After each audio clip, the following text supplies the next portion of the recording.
Assalamualaikum warahmatullahi wabarakatuh. Bapak Ibu yang kami hormati, perkenalkan saya di sini ini Hayatul Maqsudah akan menyampaikan atau akan mengajak Bapak Ibu sekalian bersama untuk belajar bersama tentang topik 1 dari Merdeka Mengajar, yaitu Merdeka Belajar. Mengenali dan memahami diri sebagai pendidik. Apa sih peran kita sebagai guru? Peran pendidik adalah atau peran guru adalah merancang, memfasilitasi hingga menilai proses pembelajaran. Harus hadir secara utuh dalam pembelajaran. Itu adalah peran guru. Lalu, ingin menjadi apa? Ingin menjadi guru seperti apakah kita? Tentunya harapan kita adalah ingin menjadi sosok guru yang dikagumi, selalu bertutur kata lembut, guru yang selalu menyimak pendapat murid, guru yang selalu menyemangati murid, memfasilitasi anak untuk menemukan kemampuan yang tersembunyi dalam diri, memberikan pengalaman belajar yang menyenangkan, ingin menjadi guru yang menyebar energi positif, membuat murid terus tertarik untuk belajar, membekali murid dengan kemampuan untuk terus belajar hingga akhir hayat. Jika guru ingin muridnya memiliki pribadi yang berempati, maka guru harus berempati dengan muridnya. Jika guru ingin murid menjadi selamat dan bahagia, maka guru harus menciptakan suasana belajar yang selamat dan bahagia. Tentunya kita tidak ingin menjadi guru yang ditakuti, guru yang mengintimidasi, dan menjadi guru yang galak. Jangan sampai seperti itu, nggih. Karena kita guru TK, harapannya adalah kita adalah teman belajar atau teman bermain anak didik kita. Selanjutnya, mendidik dan mengajar.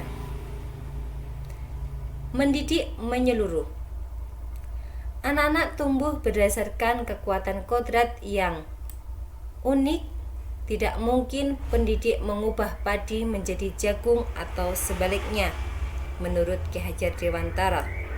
Yang dalam artian bahwasanya kita sebagai pendidik hendaknya memberikan didikan, memberikan ilmu, memberikan fasilitasi sesuai dengan apa yang dibutuhkan anak didik kita. Peran penting pendidik adalah bisa menuntun agar anak bisa tumbuh dan berkembang sesuai dengan kodratnya.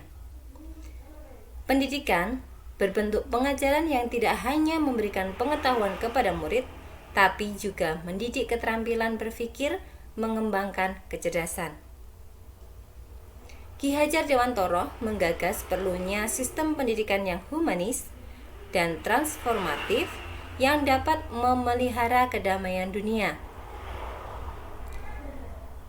Menurut Ki Hajar Dewantara, pendidikan yang sesuai dengan bangsa Indonesia adalah pendidikan yang humanis, kerakyatan, dan kebangsaan, sesuai dengan sila Pancasila kita.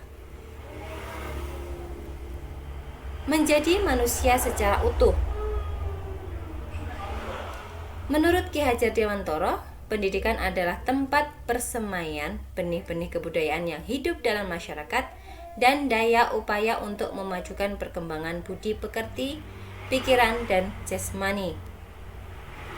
Pengembangan budi pekerti berupa pikiran atau olah cipta, pengembangan budi pekerti atau olahraga, karakter kemauan atau olah karsa, jasmani atau olahraga adalah bentuk pendidikan yang holistik atau menyeluruh, yang akan menuntun bagaimana murid dapat tumbuh kembang secara baik.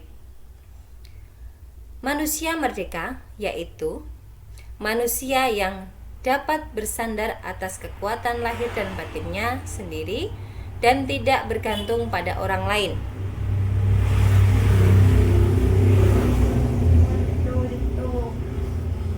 Untuk menjadi manusia seutuhnya, selain diasah kemampuan lahir, murid harus diasah kemampuan batinnya.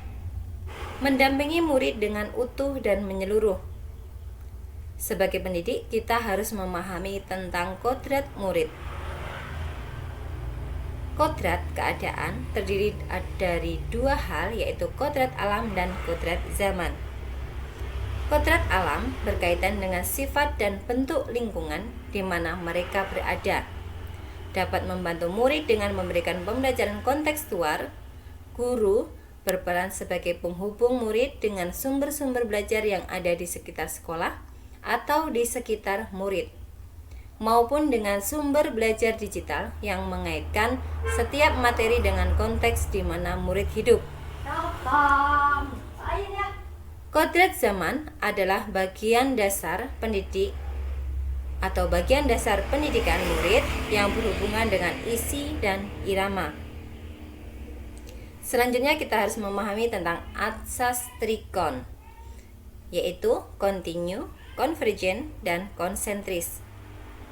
Kontinu maksudnya kemajuan kebudayaan merupakan keharusan lanjutan langsung dari kebudayaan itu sendiri. Konvergen maksudnya kebudayaan menuju arah kesatuan kebudayaan dunia atau kemanusiaan. Konsentris maksudnya kebudayaan harus mempunyai karakteristik dan sifat kepribadian sendiri sebagai pusat dalam lingkungan kebudayaan dunia atau kemanusiaan.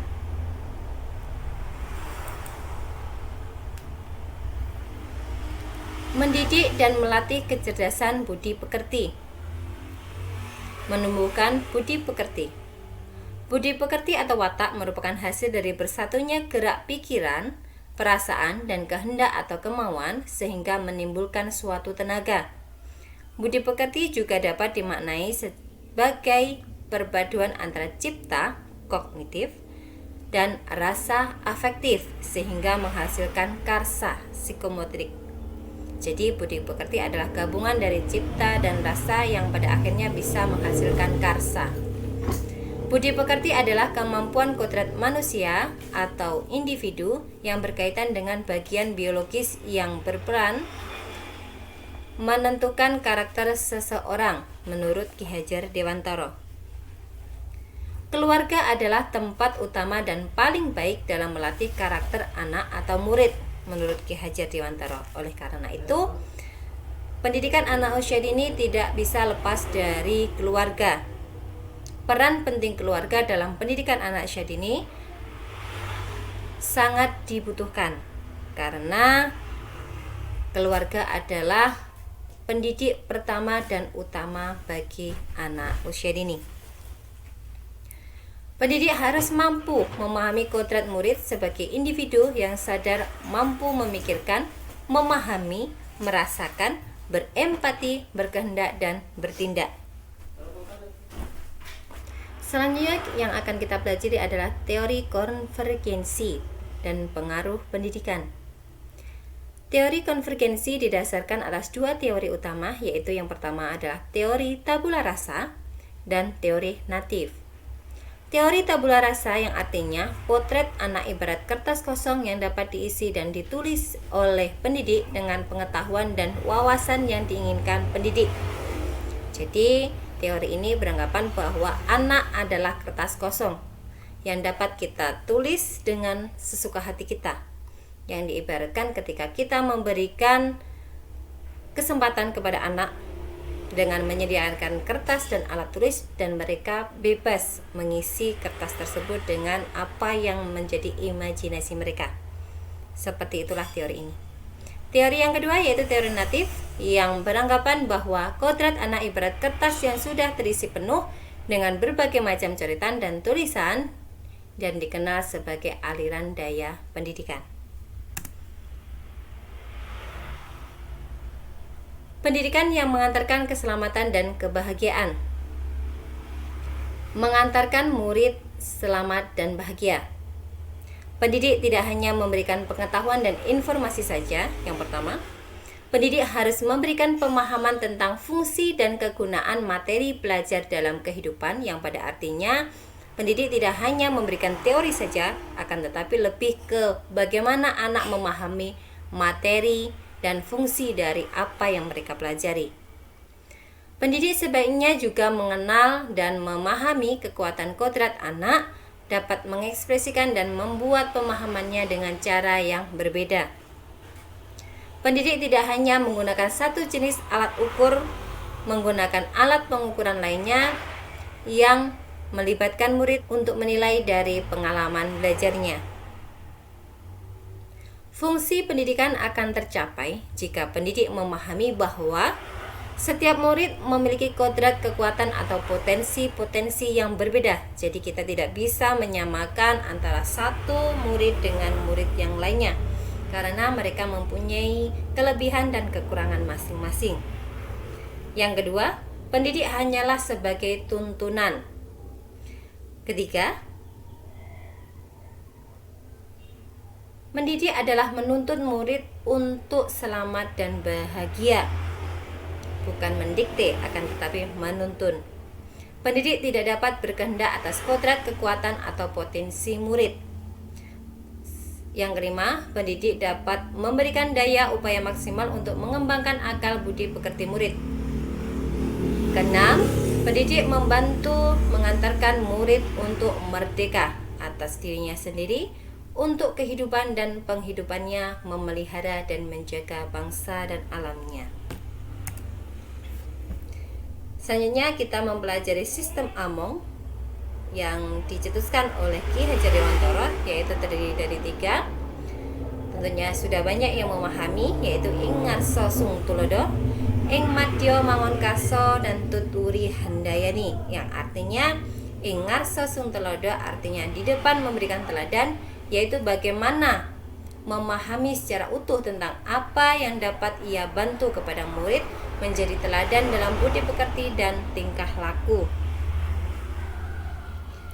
Ing Madya Mangun Karso artinya di tengah membangun kehendak guru, diharapkan mampu membangkitkan semangat bersuakarsa dan berkreasi bersama murid dengan membuka dialog dengan murid, berperan sebagai narasumber dan penuntun.